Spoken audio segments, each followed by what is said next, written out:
ગઈકાલે રાત્રિમાં Gandhidham B division પોલીસને એક બાતમી મળેલ હતી,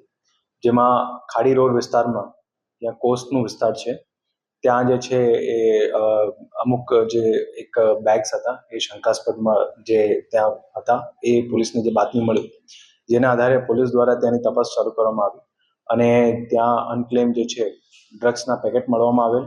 જે પ્રાથમિક રીતે જે છે કોકેન જાણવા મળેલ છે. અને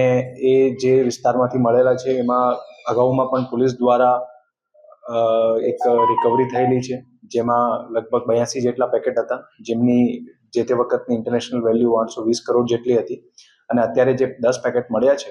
જેનું અરાઉન્ડ 12 કિલો જેટલું વેઇટ છે અને 120 કરોડ જેટલી એમની આંતરરાષ્ટ્રીય માર્કેટમાં કિંમત છે. જે બી ડિવિઝન પોલીસ સ્ટેશન દ્વારા આ ડ્રગ્સનો જે જથ્થો પકડવામાં આવ્યો છે એમની અત્યારે તપાસ ચાલુ કરવામાં આવી છે અને એમાં અલગ અલગ જે એંગલ્સ છે એના એંગલ ઉપર પોલીસ દ્વારા તપાસ ચાલુ છે. એમાં જે જગ્યાએથી મળ્યો છે એમના આજુબાજુ વિસ્તારથી જે અગાઉ પણ મળ્યો હતો, એટલે પોલીસ દ્વારા ત્યાં બાતમીદારોનું પણ નેટવર્ક ઊભો કરવામાં આવેલ છે અને ત્યાં સતત પેટ્રોલિંગ પણ રહે છે અને ત્યાં વોચ પણ રહેતી હોય.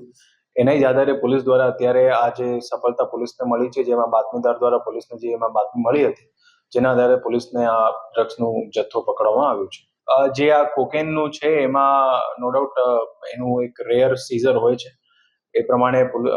આ સીઝર પણ થયું છે અને એનું ઓવરઓલ જે જગ્યાથી એમનું આવવાનું હતું, કોને સપ્લાય થવાનું હતું, એ અલગ અલગ એંગલમાં અત્યારે તપાસ ચાલુ છે.